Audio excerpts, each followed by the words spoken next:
Welcome student to our very first lecture for the unit 3rd class 11th। हमने revision किया है पहले तो यूनिट 3rd का 3-4 लेक्चर में ही हमने ख़त्म कर लिया।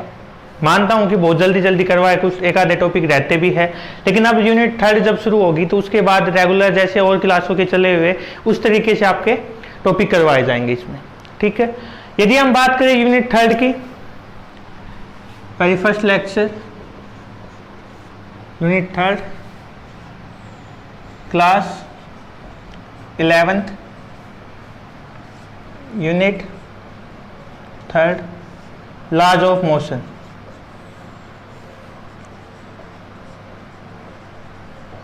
ये पहला चैप्टर लगा लो, या यूनिट हमारी 3rd का पहला चैप्टर। अब इसके अंदर हमें पढ़ना क्या है, तो भाई जो लॉ ऑफ न्यूटन लॉ थी, एक तो तीनों लीनियर मोमेंटम थे, फोर्स के बारे में, फ्रिक्शन के बारे में, उन सब चीज़ों के बारे में स्टडी करेंगे हम इस चैप्टर के अंदर। अब उन सब चीज़ों के बारे में स्टडी क्या करने वाले हैं, तो पहले यदि हम बात करें तो हमारा जो पहला ही टॉपिक है वो है फोर्स का। किसका है? फोर्स का। अब बात करते हैं फोर्स होता क्या है। अब तक आप लोगों ने पढ़ा होगा पुल और पुश ऑन एन ऑब्जेक्ट, किसी को खींचना या किसी को धक्का मारना, वो क्या होता है? फोर्स। लेकिन मैं बच्चों के लिए एक नए तरीका, हालांकि सिलेबस से अलग है, इसको सीरियस ज़्यादा लेना मत, कि कई बार जब आप स्कूल में जा रहे हो, बस खराब होगी, आपको जो फोर्स लगाने की स्टाइल क्या होती है, ऐसे हाथ रख लिया, फिर हम मन में फोर्स लगाते हैं, जो ड्राइवर को ये दिखे कि हाँ भाई बच्चे मेहनत कर रहे, स्कूल जाना चाहते हैं, लेकिन ऐसा होता नहीं कभी भी। वहाँ पे केवल हम दिखावा कर रहे, मतलब ऑब्जेक्ट की पोजीशन चेंज नहीं हो रही। मन में फोर्स लगाया, बाहर से कुछ भी एफर्ट लगाए नहीं, पोजीशन चेंज नहीं हुई। इससे हमें पता क्या चला भाई, फोर्स तब तक, ये जरूरी नहीं कि हर बार जब फोर्स हम लगाए तो सामने वाला जो पोजीशन है उसकी चेंज हो। मैं जी जान लगा कि इस दीवार पे फोर्स लगा रहा हूँ, क्या इसकी पोजीशन चेंज होगी? आपका जवाब होगा नहीं। लेकिन क्या जैसी भी फोर्स लगाए पोजीशन चेंज होगी? बिल्कुल हो जाएगी। हम दूसरा घर भी अपनी साइड लेके आ सकते हैं।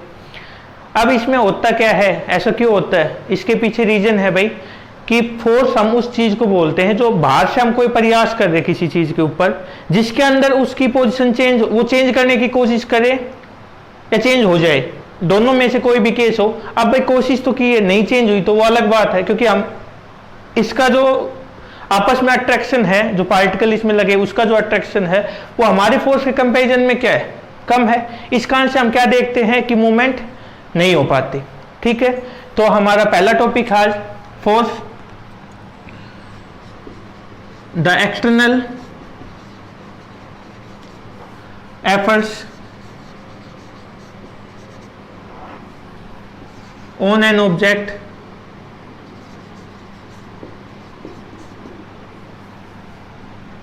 by which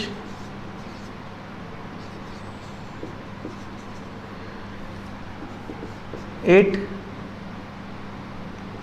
either change or tends to change its state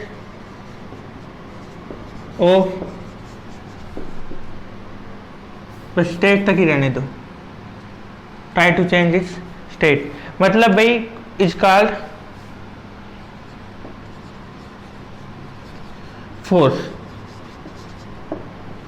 होता क्या है वही कि बाहर से लगने वाले, अब ये मत सोचना कि मेरे को यदि किसी चेयर को ही खींचना इस साइड, मैं ऐसे यहाँ देख के जाऊंगा और ये मेरे पास आ जाएगी, मन में फोर्स लगने वाली बात नहीं होती है। वो तांत्रिक के पास आपको जाना पड़ेगा, जो बोलते हैं कि इधर खींच के ले आया, इस तरीके का जो भी कुछ होता है। लेकिन नॉर्मली यदि हम बात करें तो क्या होता है कि हम दिखेगा, हमें फोर्स लगा रहे हैं, दिख रहा है साफ साफ, तो बाहर से लगने वाले वो प्रयास जिनके कारण कोई ऑब्जेक्ट अपनी पोजीशन चेंज कर ले, अपनी स्टेट चेंज कर ले, चेंज करने की कोशिश करे, उसको हम क्या बोलते हैं? फोर्स। इससे जो अगला टॉपिक है वो इसी से रिलेटेड है भाई थोड़ा, और उससे अगले टॉपिक से रिलेट करता है, इनर्शिया जो है हमारा। अब बात करते हैं इनर्शिया होता क्या है। मैं यहाँ पे हूँ, मेरे मन में आई कि मैं तो बाहर घूम के आऊँगा, मैं खड़ा हुआ, बाहर चला गया, बाहर घूम के वापस आ गया, ठीक है। लेकिन कल मैं शाम को इस बोर्ड को यहीं पे छोड़ के गया और इसके मन में आ गई रात को कि मेरे को बाहर घूम के आना है। ये बोर्ड उठा, चला गया, वापस आके सुबह मेरे आने से पहले यहाँ पे वापस आ गया, विश्वास हुआ? नहीं हुआ विश्वास। क्यों? क्योंकि ये पॉसिबल है ही नहीं। ये ऑब्जेक्ट अपनी मर्जी से अपनी पोजीशन चेंज नहीं कर सकते। इसको जब लेके आए तो दो उठा के लेके आए थे इसको इधर। अब यदि कभी इसको बाहर लेके जाना हुआ तो अभी दो इंसान आएंगे, इसको उठाएंगे, बाहर लेके जाएंगे। समझ में आया? इस तरीके के केस में हम क्या देखते हैं, यदि हमारे पास कोई एक ऐसा ऑब्जेक्ट है या कोई किसी ऑब्जेक्ट में ये कमी हो कि वो अपनी मर्जी से अपनी पोजीशन चेंज ना कर पाए, उस कमी को हम क्या बोलते हैं? इनर्शिया। ठीक है, लिखो क्या होता है? The inability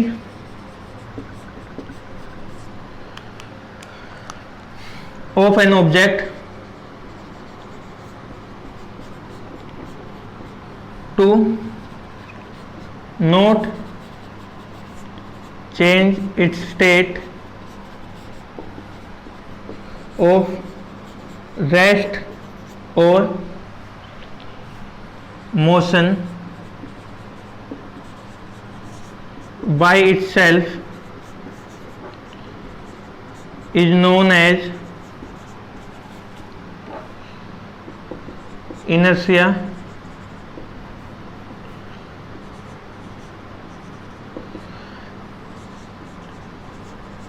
Inertia is measured by mass because large is the mass, greater be the force required to change its state. So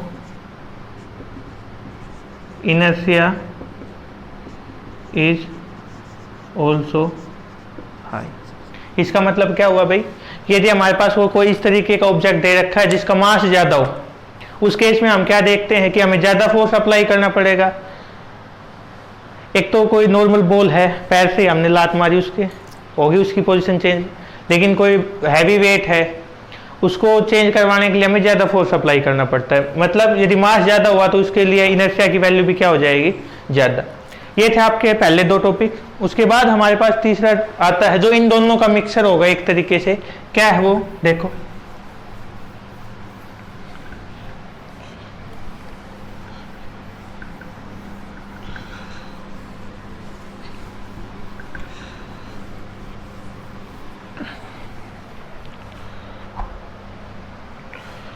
वो हमारे पास Newton first law of motion. क्या है भाई वो हमारे पास? Newton first law of motion. ठीक है, ये हमारा पहला टॉपिक। सॉरी, उन दोनों का जो मिक्सर था वो इसमें यूज करना। पहले मैं इसको लिख देता हूँ एक बार। अकॉर्डिंग टू, और इसका दूसरा नाम है भाई law of inertia. According to this law, an object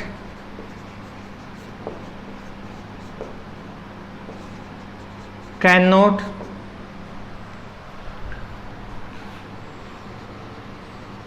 change its state of rest or motion until an external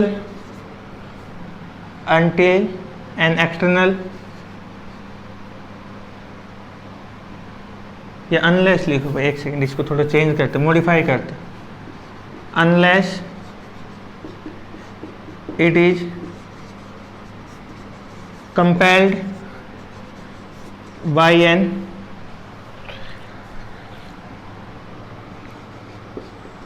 external force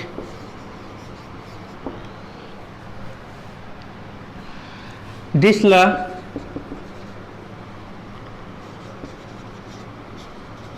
state that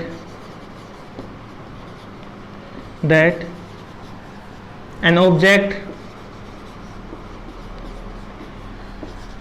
cannot change its state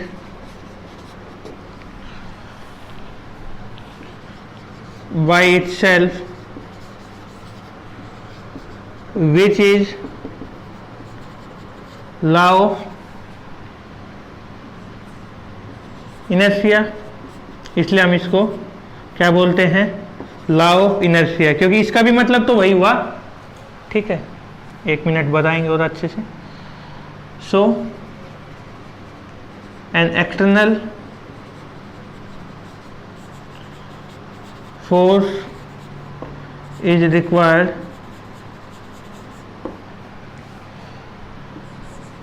for change in state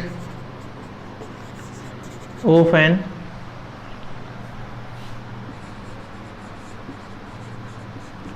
object।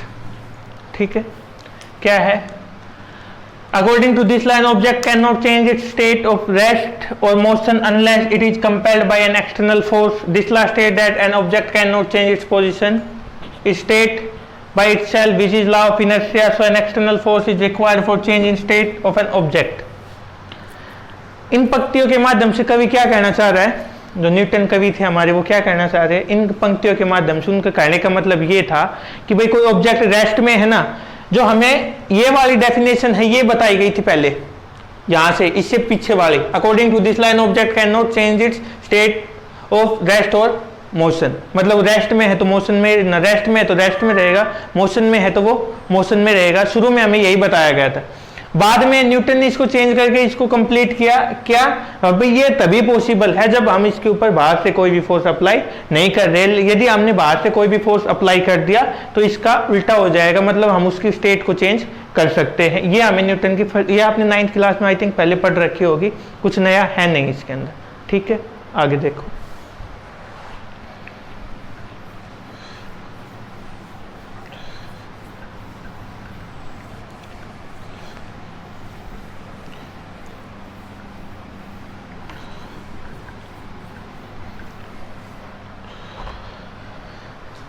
Next क्या है भाई इसके अंदर? Next हमारा topic है linear momentum से। लेकिन मैं उससे पहले आपको जनरल चीज़ें बता दूं जिसके अंदर आपने मोमेंटम का जिक्र सुना होगा। एक तो हमने क्रिकेट मैच खूब देखे हैं, IPL खूब देखा है, कमेंट्री सुनी होगी इंग्लिश में और हिंदी में। अभी तो हिंदी में आने लगी, पहले इंग्लिश में ही ज़्यादा आते थे।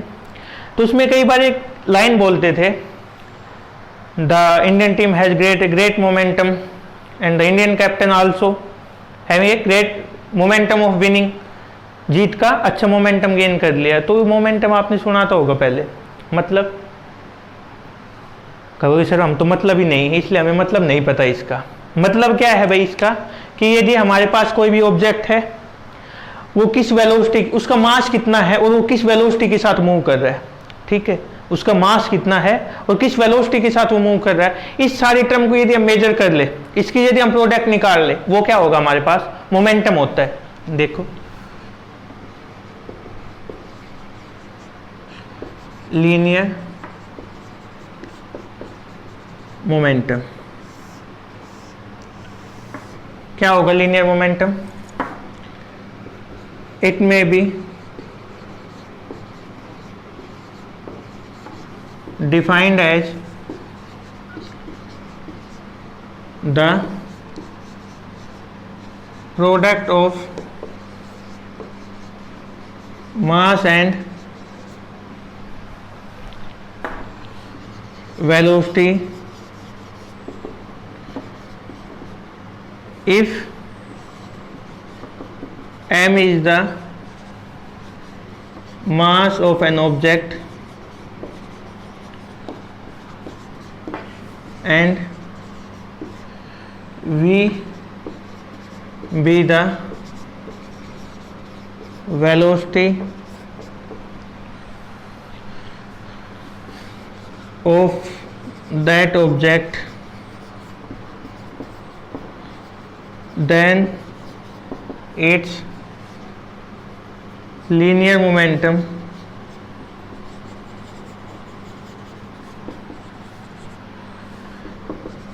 is given by P, that is P is equal to mv. It is a vector quantity whose direction is given by the velocity of object. Its SI unit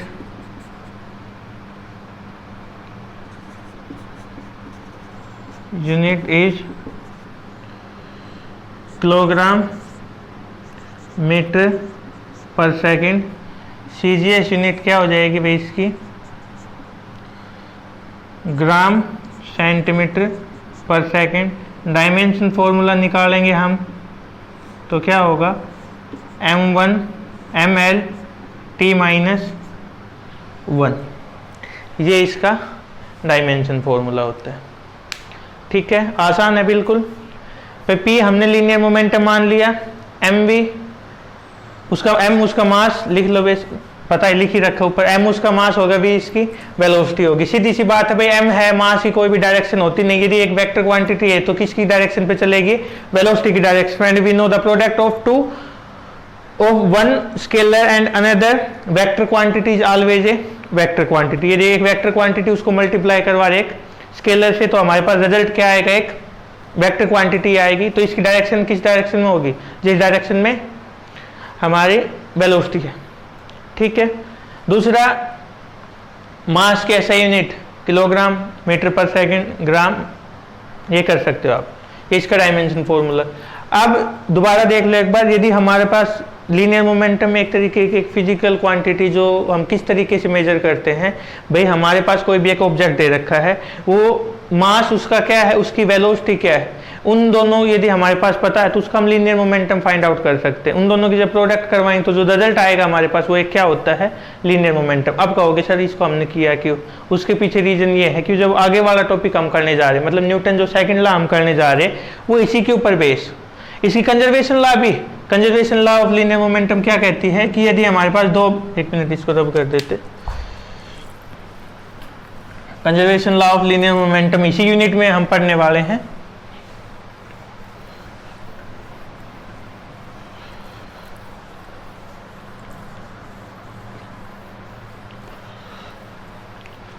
conservation law of linear momentum क्या कहेगी भाई कि यदि हमने दो object मान लिए A B, ये एक सिस्टम में है हमारे पास, तो जो टोटल लीनियर मोमेंटम होगा, इसका हमने P1 मान लिया, इसका P2, दोनों का मिला के टोटल देखें वो हमेशा कांस्टेंट रहेगा, वो टाइम के साथ चेंज नहीं होने वाला है.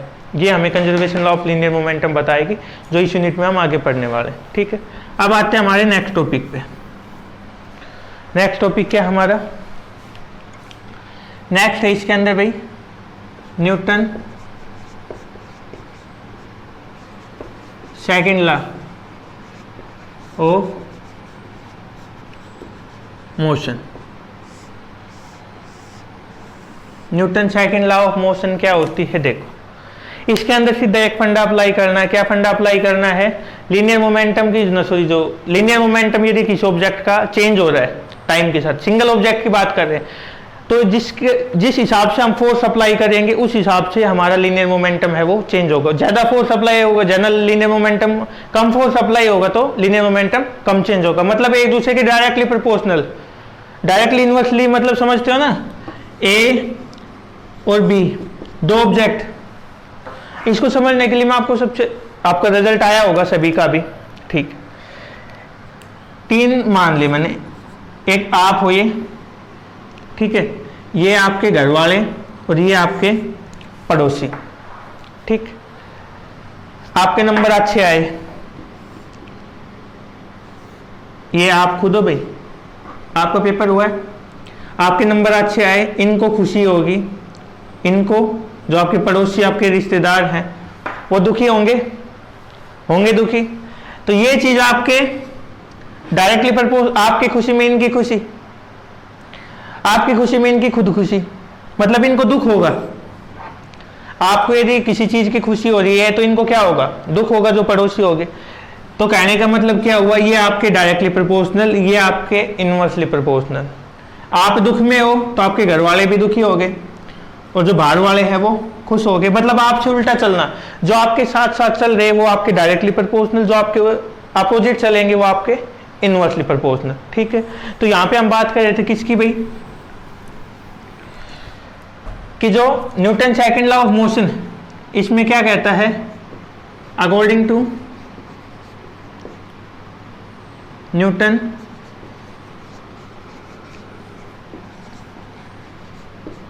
Second law of motion,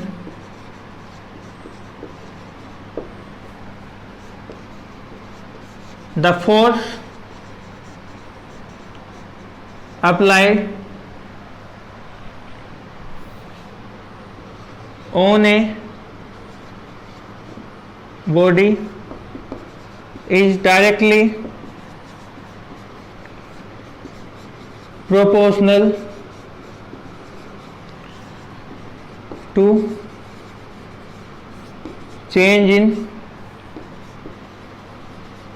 linear momentum. Force applied on a body is directly proportional to change in linear momentum. If F is the applied force and dP by dt change in momentum, then according to definition, F directly proportional dP by dt, first equation. ये जो value आई हमारे पास, ये भाई definition के according इसका result होता है। F is equal to, आपको पता है, इसको हटाएंगे, कांस्टेंट यूज करेंगे के dP बाई dt। ठीक है, k की वैल्यू हमने कितनी होती है हमारे पास 1, तो F is equal to dP by dt। ठीक है, अब यदि इसको हम देखते हैं क्या, कि F इज इक्वल टू क्या लिख सकते भाई, P की वैल्यू क्या होगी mv, पता है हमें, और F is equal to m dv by dt, F is equal to ma। ये इक्वेशन सेकंड आ गई।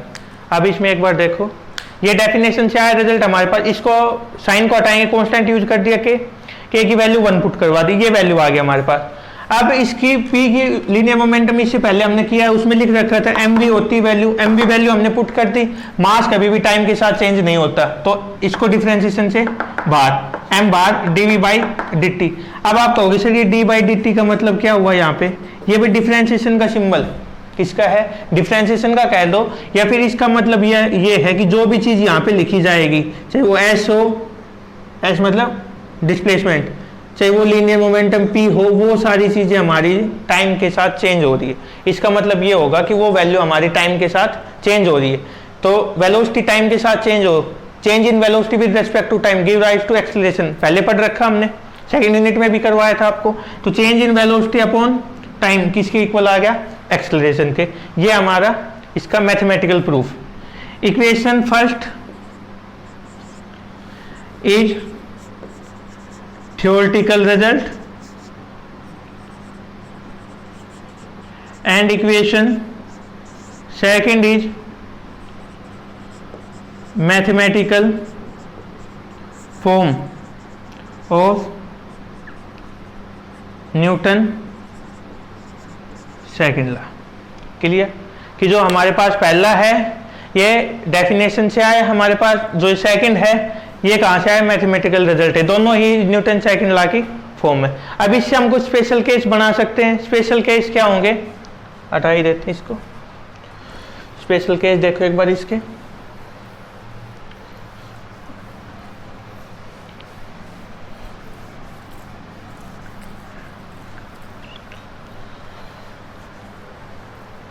आपका ये लेक्चर एक दिन पहले ही पब्लिश होना था, लेकिन जो कल लेक्चर रिकॉर्ड हुआ था वो पहले ही डिलीट हो चुका।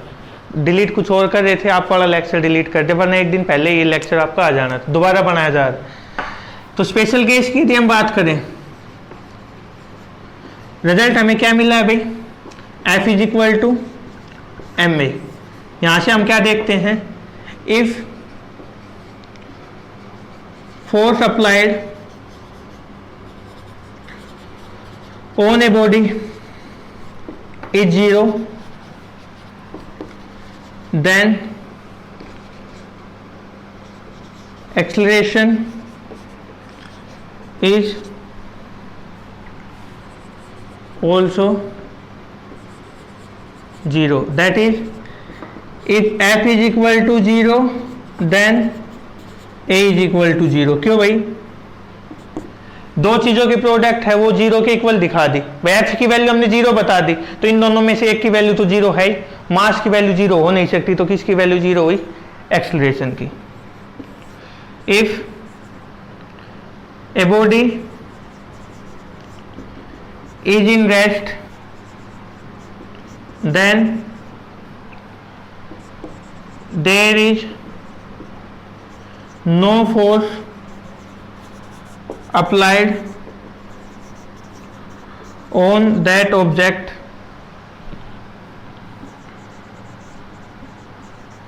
that is, if A is equal to 0, then F is equal to 0. Third, if we have an object of unit mass, then acceleration is equal to force, that is, F is equal to ma, A is equal to F by m, m is equal to 1, A is equal to F। तो ये तीन हमारे पास इसके special case थे। ये था आपका पहला लेक्चर।